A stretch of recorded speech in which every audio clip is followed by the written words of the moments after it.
Apreciados hermanos, explico la palabra del domingo 24 del tiempo ordinario. La primera lectura es del libro del Éxodo, capítulo 32, versículos 7 a 14. El pueblo de Israel hace un becerro de oro para adorarlo.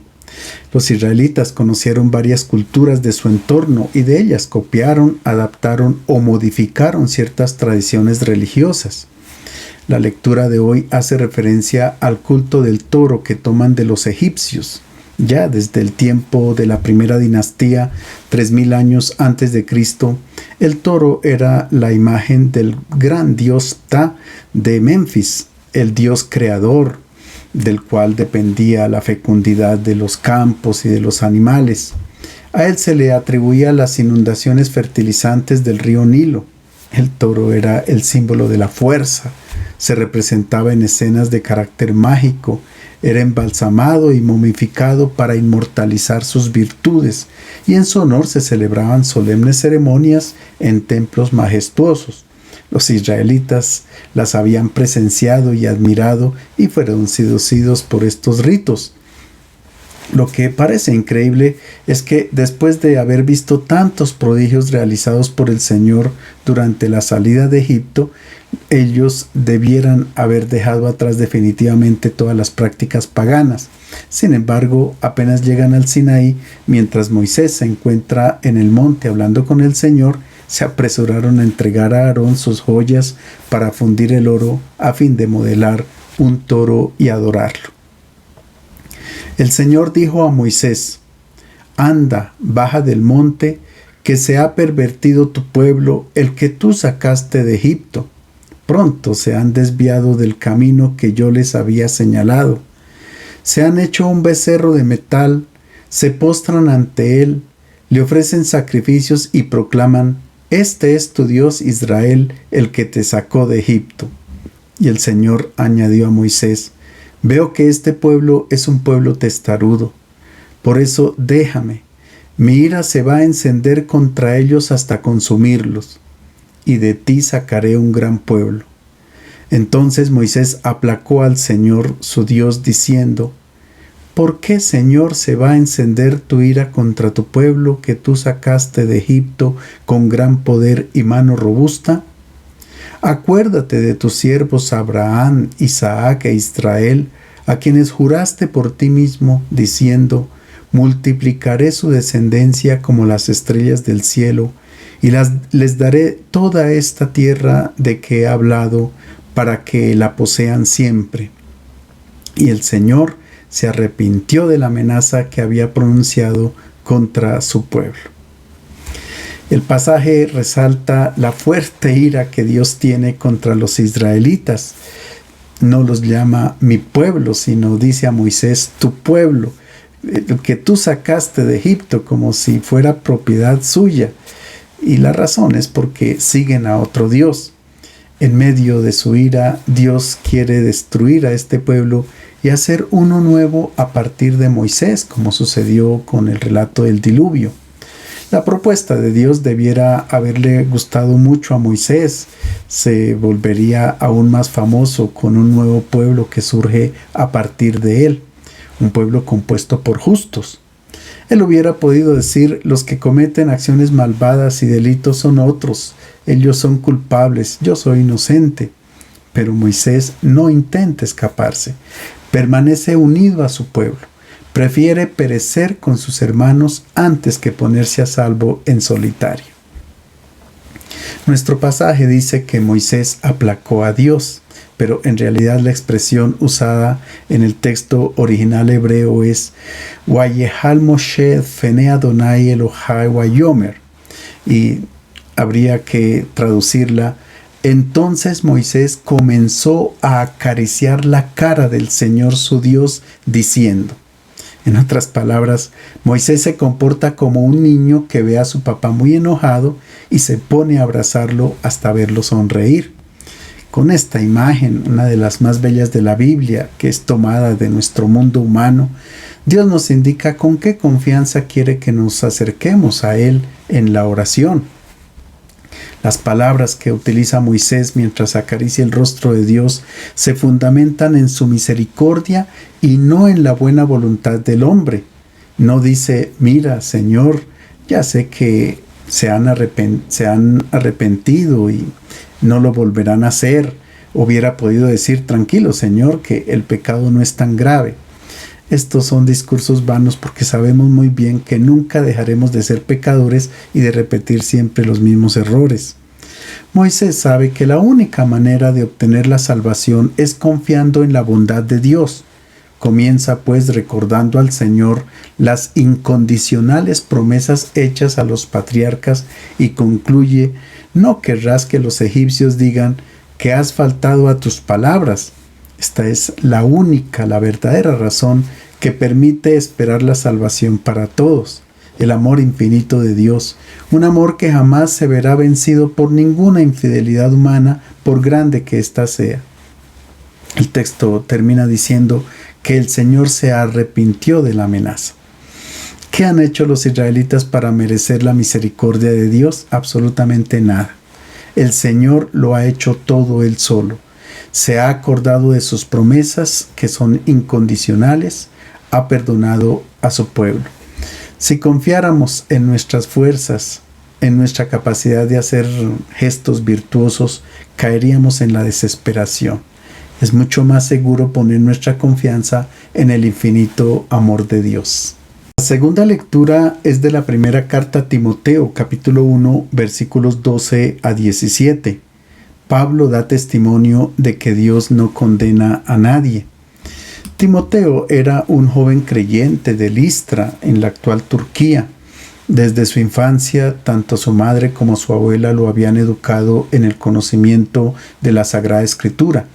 Parece que Pablo presiente que su tiempo sobre esta tierra está terminando y tiene la preocupación de ofrecer ciertas orientaciones a quienes continuarán su misión y ocuparán puestos de gran responsabilidad, como Timoteo. En nuestro texto, el apóstol comienza su enseñanza en un tono afectuoso y dulce, compartiendo su experiencia. Doy gracias a Cristo Jesús, Señor nuestro, quien me fortaleció, se fió de mí y me tomó a su servicio a pesar de mis blasfemias, persecuciones e insolencias anteriores. Él tuvo compasión de mí porque yo lo hacía por ignorancia y falta de fe. Y así nuestro Señor derramó abundantemente su gracia sobre mí y me dio la fe y el amor de Cristo Jesús. Este mensaje es de fiar y digno de ser aceptado sin reservas. Que Cristo Jesús vino al mundo para salvar a los pecadores, de los cuales yo soy el primero.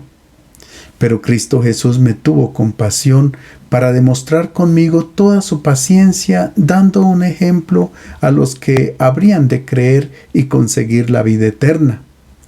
Al Rey de los siglos, al Dios único, inmortal e invisible, honor y gloria por los siglos de los siglos. Amén. El pasaje se convierte en una prueba irrefutable para afirmar que Dios no condena a nadie. Pablo argumenta que Dios se ha servido de él como ejemplo para demostrar cuán grande es su paciencia. Si uno como Pablo, enemigo de la fe, el primero entre los pecadores, ha obtenido misericordia, nadie puede tener miedo de que Dios lo trate con severidad.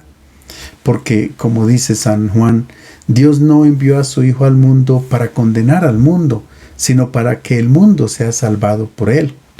Y también, como dijo Jesús a Zaqueo, hoy ha venido la salvación a esta casa, porque el Hijo del Hombre ha venido a buscar y a salvar lo que se había perdido. Pablo es el primero en ser liberado por Cristo. Su conversión es un modelo para todos los creyentes. El Evangelio es de San Lucas, capítulo 15, versículos 1 a 32, las tres parábolas de la misericordia. La tercera parábola, la del Hijo Pródigo, ha sido explicada en el domingo cuarto del tiempo de Cuaresma. Por tanto, explicaré las dos primeras, la de la oveja perdida y la de la moneda. Desde muy niño Jesús fue educado en la tradición judía. Los rabinos les inculcaban el deber de estar lejos de los paganos. Jesús recuerda esta enseñanza cuando se encuentra con una mujer cananea extranjera que pide curar a su hija de un demonio. Él le dice: deja que primero se sacien los hijos, pues no está bien tomar el pan de los hijos y echarlo a los perritos. Una frase que indica la manera como los judíos concebían el comportamiento con los extranjeros. Es que tenía que estar muy bien definida la separación de lo sagrado y de lo profano, lo puro y lo impuro. Cada israelita era consciente de pertenecer a un pueblo santo, Kadosh en hebreo, que significa separado, apartado o protegido. Se recordaba lo que prescribía Levítico capítulo 20: sean santos delante de mí, porque yo el Señor soy santo y los he apartado de las otras naciones para que sean míos. Con esta frase ellos pensaban que Yahvé los privilegiaba y rechazaba a los demás pueblos de la tierra. Sin embargo, lo que Dios quería decirles era que no se adaptaran a la idolatría de los pueblos paganos, pero ellos se sentían superiores y los rechazaban. Por ejemplo, si un pagano entraba por equivocación a la casa de un judío, inmediatamente quedaba impura, contaminada y tenía que someterse a minuciosos ritos de purificación, purificar cada pared, cada objeto, etc. Pero también entre ellos mismos hacían separación entre los que se consideraban justos, cumplidores de las leyes del Señor, y los impíos o pecadores. Los rabinos recomendaban: no se asocie el hombre con los impíos, ni siquiera para convencerles a seguir la ley de Dios. De ahí el desprecio para con los publicanos y los pecadores. Un típico ejemplo de esta mentalidad es la oración que pronunciaba un fariseo en el templo. Al ver que había un publicano que no se atrevía ni siquiera a entrar, que permanecía en el atrio del templo, oraba diciendo: Dios, te doy gracias porque no soy como los otros hombres que son ladrones, malhechores, adúlteros, ni mucho menos soy como este cobrador de impuestos. Los guías espirituales de Israel estaban convencidos que estas distinciones entre lo puro y lo impuro, estas separaciones entre las personas, todo eso era voluntad de Dios.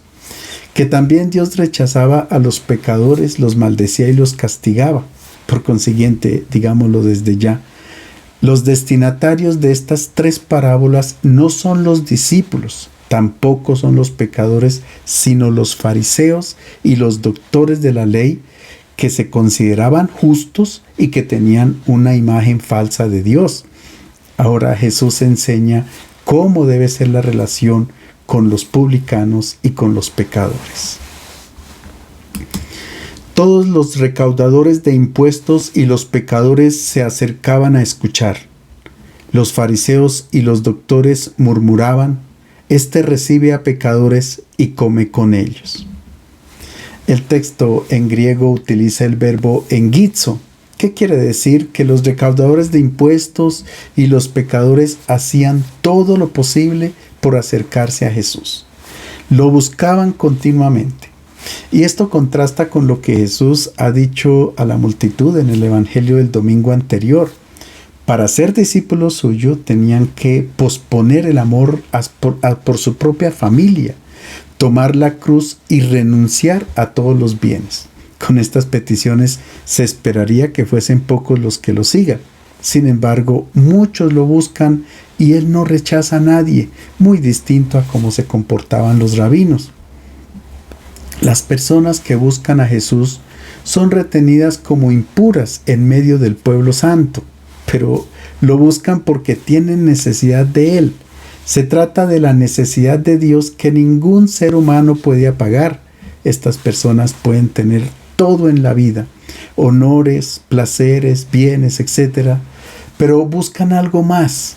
Hay algo que les inquieta en lo profundo de su corazón. y no acuden donde sus maestros, los escribas y los fariseos, que se retienen justos y conocedores de la voluntad de Dios. La razón es fácil de entender. No van allí porque saben que son rechazados, como dice el Salmo 15. En tu santo monte estarán los que desprecian a los pecadores descarados y honran a quienes siguen fielmente al Señor. O también en el Salmo 26 el orante pide al Señor que no lo junte con los pecadores ni con los hombres sanguinarios que tienen en sus manos el mal y su diestra repleta de soborno. Si los pecadores hacen todo lo que esté a su alcance para ir donde Jesús, es porque se sienten acogidos, amados y no juzgados. Naturalmente que Jesús no está de acuerdo con el pecado, con las acciones negativas, pero ve a las personas de un modo distinto, porque sabe que se han equivocado. Una de las palabras que se utiliza en hebreo para decir pecado es hatá, y significa desviarse de objetivo. Es como cuando se lanza una flecha y ésta se desvía totalmente del punto de llegada. Los pecadores son personas que le apuntan a tener una vida de gozo, pero no lo logran, y por tanto no son para castigar, marginar, sino para amar e indicarles el camino que conduce a la felicidad. Porque el pecado es una deshumanización que tiene que ser curada y no castigada. Para los escribas y fariseos esto no es posible, y por tanto se ponen a murmurar, es decir, a contradecir y condenar el comportamiento de Jesús. Pero aclaremos, los fariseos no son gente mala. El apóstol Pablo, que era fariseo, elogia la fidelidad que ellos tienen a la ley y su empeño por cumplirla a cabalidad. Ellos dirigen dos acusaciones contra Jesús y no lo llaman por el nombre, sino este o ese tal. La primera acusación es que acoge a los pecadores. En griego el verbo acoger se dice dehomai, pero el evangelista utiliza el verbo prosdehomai, que quiere decir que hay una inclinación o preferencia por parte de Jesús hacia estas personas para abrazarlas con ternura. Y la segunda acusación es que Jesús come con ellos. Esto es imposible de aceptar entre los judíos piadosos. Ahora bien, Jesús se encuentra frente a dos grupos. Por una parte, los publicanos y pecadores, y por otra parte, los doctores de la ley y los fariseos. Ambos grupos tienen necesidad de ser salvados. Jesús quiere acoger a ambos grupos y sentarlos a la mesa para comer todos juntos sin discriminación alguna. Que se acepten y se acojan unos a otros. Para salvar a los doctores y fariseos, Jesús tiene que liberarlos de la falsa imagen que tienen de Dios, el Dios vengativo, justiciero, castigador, porque así nunca ellos podrán ser felices. ¿Y cómo hace Jesús? No da una clase de teología ni utiliza razonamientos porque no puede dialogar con fanáticos. Incluso si utilizara argumentos bíblicos no haría buenos resultados. Entonces recurre a tres parábolas. Escuchemos la primera. Él les contestó con la siguiente parábola. Si uno de ustedes tiene 100 ovejas y se le pierde una, ¿no deja las 99 en el campo y va a buscar la extraviada hasta encontrarla? Al encontrarla, se la echa a los hombros contento. Se va a casa, llama a amigos y vecinos y les dice: alégrense conmigo porque encontré la oveja perdida. Les digo que de la misma manera habrá más fiesta en el cielo por un pecador que se arrepienta que por 99 justos que no necesiten arrepentirse. Desde sus orígenes, Israel ha sido un pueblo de pastores. No sorprende, por tanto, que en la Biblia se hable con mucha frecuencia de corderos, ovejas, cabras, más de 500 veces, y que muchos textos bíblicos empleen el lenguaje pastoril para describir la bondad, la ternura y las atenciones de Dios para con su pueblo. Recordemos el célebre Salmo 23, el Señor es mi pastor, nada me falta. O la escena conmovedora del regreso de los exiliados de Babilonia, como un pastor que apacienta el rebaño, su brazo lo reúne, toma en brazos los corderos y hace recostar a las madres. También Jesús recurre frecuentemente a estas imágenes. Viendo al gran gentío que lo seguía, dice San Marcos, se compadeció porque eran como ovejas sin pastor. El escenario de la parábola es el desierto de Judea, que Jesús conoce muy bien porque muchas veces ha pasado por allí. Es un desierto rocoso, árido, pero cuando llegan las primeras lluvias de otoño o en primavera, comienza a germinar algunas hierbas y las montañas se cubren de rebaños. Ante la oveja extraviada, el pastor de la parábola tiene dos posibilidades: seguir lo que dice la razón o lo que le dice el corazón. La razón le dice que no deje a las 99 ovejas abandonadas, porque en el desierto, por ser rocoso y montañoso, hay muchas cuevas y barrancos donde se esconden manadas de chacales, de lobos, ladrones, depredadores que están esperando solamente que el pastor se ausente para poder atacar. Si el pastor escucha la razón, no se mueve en busca de la oveja descarriada. Pero el corazón sugiere incluso algo contradictorio a la razón. Deja las 99 dejar las 99 e ir en busca de la oveja perdida. El pastor de la parábola ha escuchado lo que dice el corazón, y esto es muy importante porque él está representando el corazón de Dios. Y el objetivo que tiene Jesús para con los destinatarios de la parábola es que ellos también escuchen al corazón y no la razón solamente. Notemos el énfasis de la parábola. No está en la oveja que se pierde. No se le hace ninguna acusación, sino que es el pastor quien pierde la oveja. Por naturaleza, la oveja tiende a perderse, así la ha creado Dios. Ella solo ve hasta 7 u 8 metros adelante. Es por esto por lo que ellas siguen a la que está adelante, y si la pierden de vista no saben a dónde andar. El pastor ama a sus ovejas según su naturaleza. Si tuvieran otra forma de existir, pues ya no serían ovejas. A veces nosotros decimos, ¿por qué Dios no nos creó inmaculados, perfectos, infinitos? Pues simplemente no seríamos los seres humanos que somos. Así como las ovejas, también nosotros nos podemos extraviar o descarriar, y el pastor no se disgusta de nuestra naturaleza frágil y débil, porque así nos ha creado y nos ama así como somos. Por tanto, es importante permanecer serenos frente al error, reflexionar, aceptar que se ha desviado del camino y que ahora, gracias a la ayuda de alguien, vuelve a tomar el camino de la vida con tranquilidad. El pastor que deja las 99 ovejas muestra el amor incondicional por la oveja que se ha perdido. Y esto es lo que Jesús quiere resaltar. ¿Cuánto cuenta cada persona para Dios? Es su hijo, nunca habrá uno idéntico a otro. Esta es la dignidad de cada persona. El pecado nunca nos quitará la dignidad de hijos de Dios.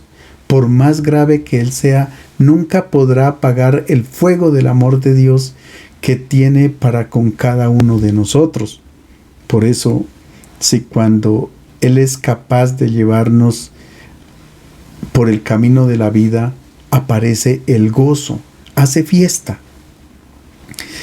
Es propio de Lucas presentar al pastor que cuando encuentra la oveja, la carga sobre sus hombros contento. Había muchos relatos de pastores que cuando una oveja se extraviaba continuamente le rompían una pata para que aprendiera a no perderse. Jesús nunca contempla la posibilidad de hacerle daño a la oveja extraviada.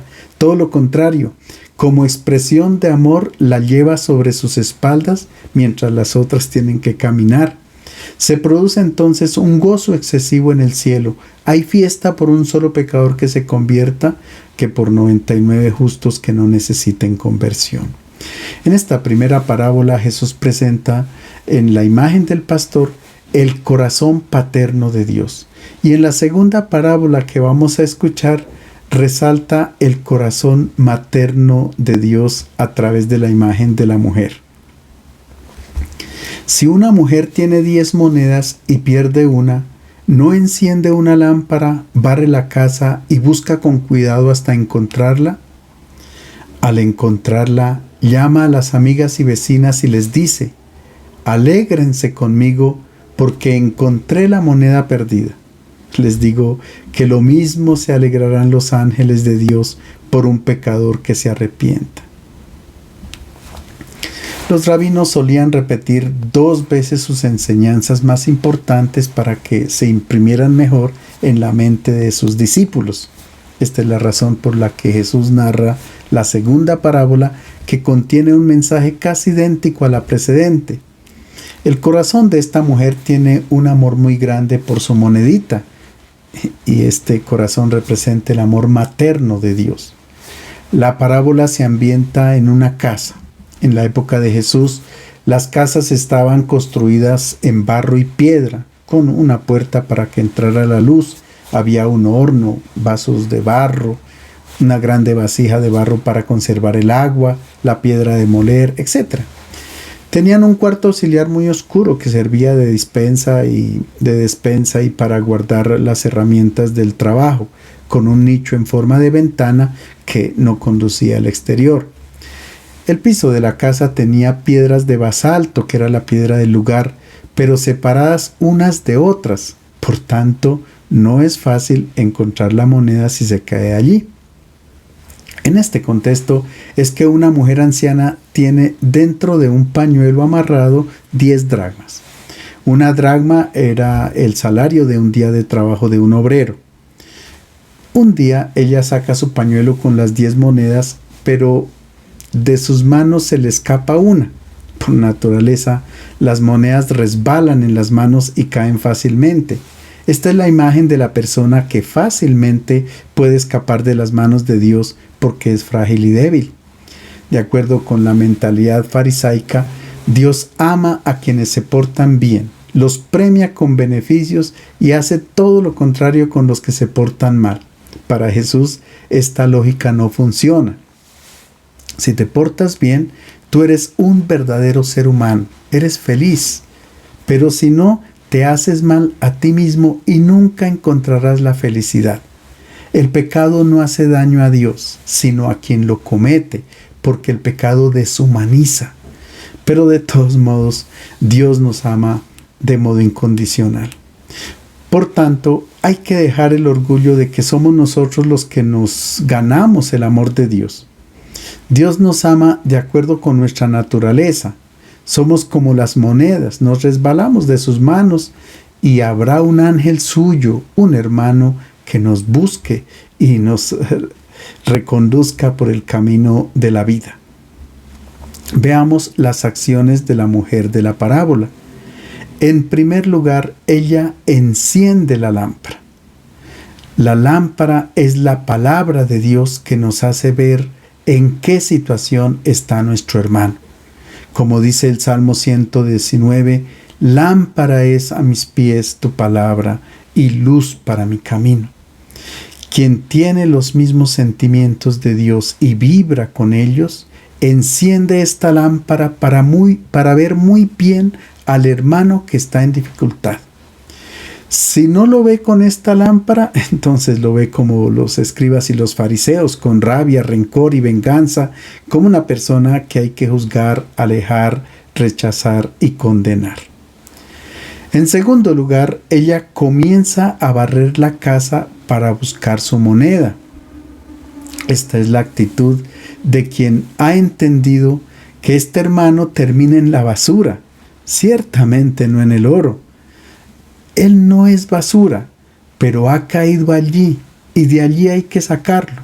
Incluso Jesús, para referirse a una vida que se desperdicia, mencionó muchas veces la gehenna, que no es el infierno, sino el basurero que había en Jerusalén y que ardía día y noche. Jesús sabe que si no se siguen sus enseñanzas, se puede terminar en este basurero y por tanto arruinar la vida. Cuando esta mujer encuentra la moneda, inmediatamente hace fiesta. Hay un gozo excesivo. No le hace ningún reclamo a la moneda porque sabe que por naturaleza ella puede perderse, pero se puede recuperar. Dios espera de nosotros que le ayudemos para que suceda una fiesta en el cielo. Cuando nuestro corazón está en armonía con el corazón de Dios, cuando amamos a nuestros hermanos como Él nos ama, somos como sus ángeles para recuperar a la persona que se ha equivocado y permitir que Dios la recupere como un tesoro. Las tres parábolas ponen de relieve aspectos complementarios del infinito amor de Dios, mucho más que la conversión de una persona. Recordemos que ellas están dirigidas a quienes se retienen justos y desprecian a los pecadores. Dios mismo sale en busca de quien se ha perdido. Y la parábola del hijo pródigo subraya el respeto que Dios tiene por la libertad del hombre. El padre no fuerza a sus hijos a permanecer en casa y tampoco les obliga a regresar. Simplemente Él sabe esperar. Les deseo un feliz domingo.